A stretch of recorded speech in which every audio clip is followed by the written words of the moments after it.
other orcas on the planet.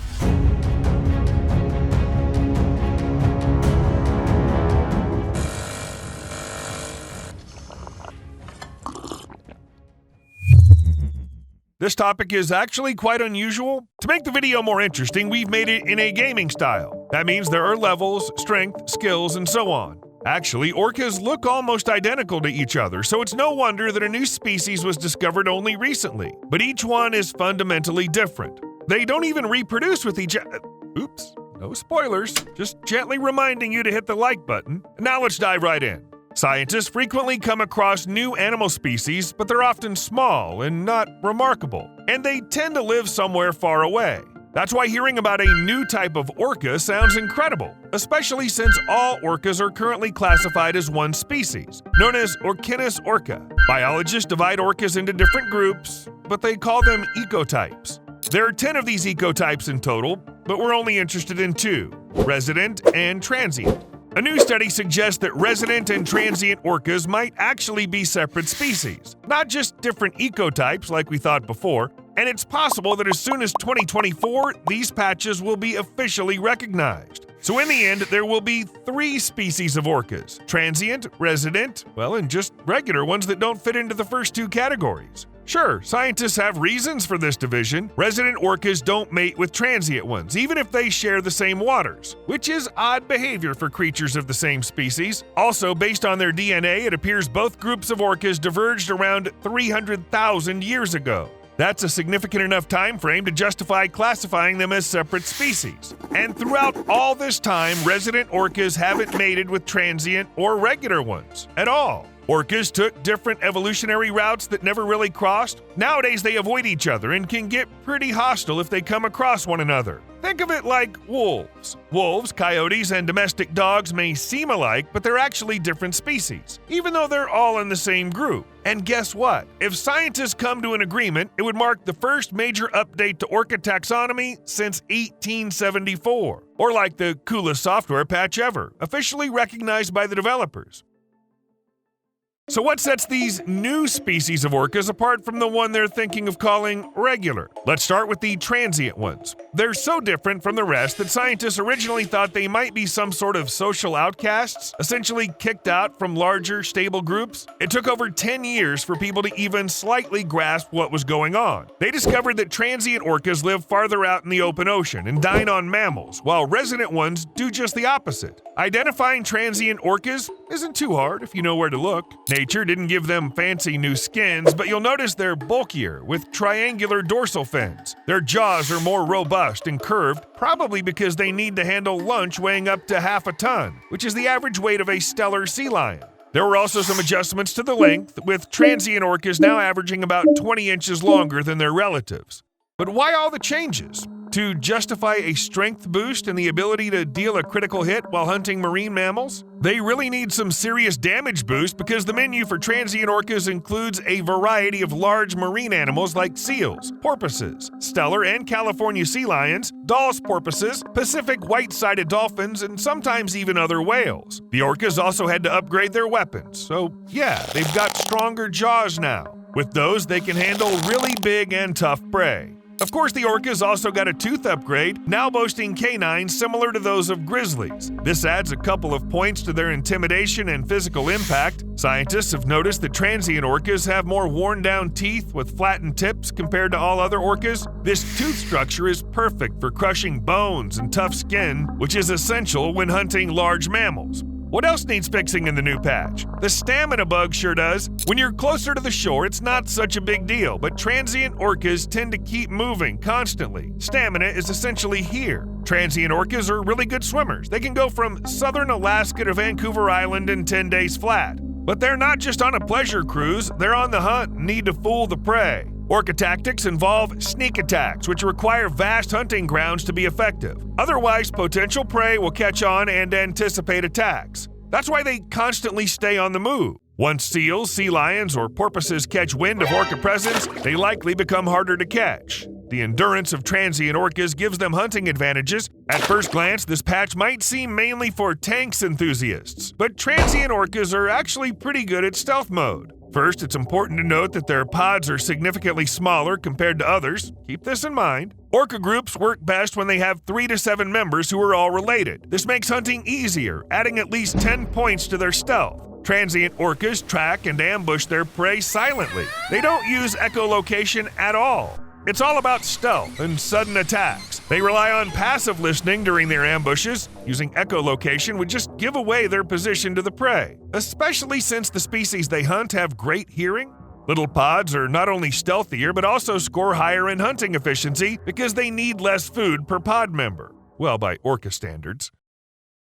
Plus, transient orcas have clearly added points to their agility, making their hunting moves less predictable. Maybe their dorsal fin helps with that, but scientists haven't fully figured it out yet. Agility is as crucial as stamina here, because every single creature on the orca menu has developed its own strategy to avoid predators and has upgraded its speed stats. So you either become a nimble and stealthy orca, or you go hungry. And then the transient orcas clearly got themselves some kind of artifact like, I don't know, seaweed of wisdom or shell of deception that gives them plus 10 in intelligence. I've mentioned before how they hunt silently, but this species generally behaves very quietly. They only vocalize about 5% of the time while underwater, using echolocation and short bursts for navigation and prey detection, so their clicks blend in with sounds like the crashing of waves or rocks hitting each other. The prey simply can't hear the approaching danger. Orcas, on the other hand, have excellent hearing when it comes to hunting. They can even pick up sounds like heartbeats or the splash made by a porpoise tearing through the water surface with its dorsal fin. Even though it's obvious their hearing could use a couple more points, scientists suggest transient orcas could get debuffed. They're more susceptible to noise from underwater vessels. However, this doesn't seem to affect the number of orcas much because it appears the patch has also boosted their survival rates. There's more prey available for transient orcas, and over a span of 20 years, from 1990 to 2010, only one population of these predators has more than doubled in size, going from 120 to 280 animals. Transient orcas aren't at risk of dying out. They have plenty of babies and feast on lots of sea mammals. Resident orcas, though, have it rougher, but we'll get to them later.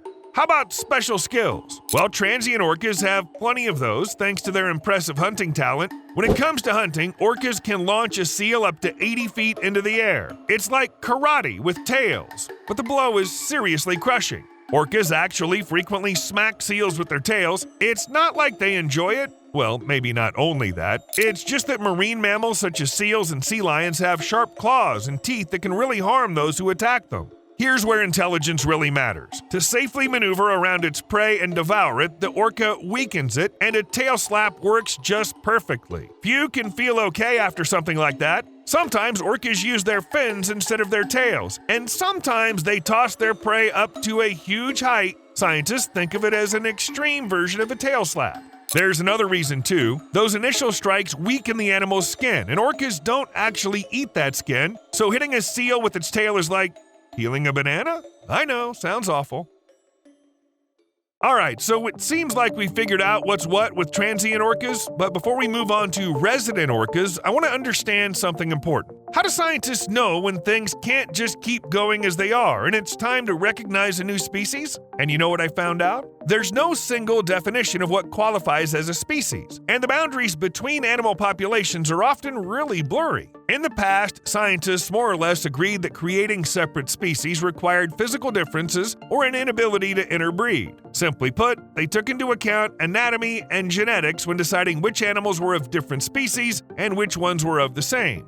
Times are changing, and many researchers now believe it's important to take into account animals' culture, behavior, and communication, especially when it comes to orcas. Actually, it's not surprising that some orcas have been categorized as separate species. These animals travel across all the oceans of the world, from the icy poles to the tropical waters. Some orcas feast on birds, baby whales, or herring. Others hunt for manta rays or sea turtles. In Antarctica, orcas gather in pods and wash seals off ice floes. In both hemispheres, there have been sightings of orcas leaping onto beaches and snatching seals right off the shore.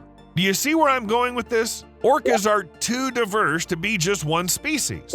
It's been a while since we noticed that hunting habits and diet disparities might not just be about what they prefer. Preferences suggest making daily choices. But orcas' diets are pretty fixed. They simply won't eat anything they're not used to, even if they're starving. For decades, scientists didn't grasp these behavior quirks and didn't see their evolutionary importance. That is, until recently. So what about resident orcas? Today in the Northwest Pacific Ocean, there are two main populations of these orcas, one crowd up north and another down south, depending on where they call home. They mainly feast on salmon, although resident orcas, favoring the waters of Alaska, might spice up their diet with other types of fish. However, they never include mammals in their meals. Never. Because of this, resident orcas are losing their intimidation points. Transient orca prey doesn't fear them at all, because neither seals nor sea lions see resident orcas as a threat. Pacific white-sided dolphins and Dall's porpoises often swim right alongside them. That's straight up disrespectful. How do resident orcas differ from other members of their species? Well, they hang out in big pods, find their dinner through echolocation, and prefer living near the coast. Also, they sport a rounder dorsal fin, and their skull and teeth look different compared to transient orcas. Even the sounds they make are different. For instance, they emit more sonar clicks, which are unmistakably different from the noise of ocean waves. Experts who closely studied orcas noticed this difference a long time ago. They toyed with the idea of dealing with different species, but the scientific community is slow. It took over 40 years for them to finally acknowledge the obvious. Resident orcas have lost both in size, and probably it's better to be smaller to dive deep for salmon. That's partly why resident orcas are listed as endangered species. Humans are competing with them for fish. But resident orcas have definitely upgraded their charisma stats. They live in big pods with many families and individuals of different ages, behaving in ways that help them succeed in hunting for salmon. No, they don't swarm the fish all at once. The real trick here is different, and resident orcas are really lucky because evolution also gave them a few extra wisdom points. Salmon fishing requires specific knowledge because these fish migrate to different places at different times of the year, and orcas need to know where to go to find food. This information is passed down from one generation to the next, and an individual's chances of survival increase if it sticks with its pod and its traditions. This creates these huge family groups where babies pick up XP points from the adults and then hand them over to the next generation. Passing down knowledge is super important. If orca calves don't pick up experience points from their families, they won't get them anywhere. Take southern resident orcas, for example. Their numbers dropped big time because the matriarchs, who hold all the knowledge and help the young ones learn, passed away. Yeah, it's that serious. Another cool thing about the orcas patch is that it features upgraded weapons. Fishing doesn't wear down their teeth much, plus their teeth are perfect for grabbing slippery prey with their tiny serrations and sharp edges. This adds to the crowd control effect, making it easier to definitely get food, even if it's squirming and slippery, like fish is supposed to be. Well, if you're curious about my take on this, I think these patches are pretty good, and I hope the scientific community will appreciate them too. You made it this far? Well, looks like you enjoyed it, which means you owe me a like. It's only fair. See you later.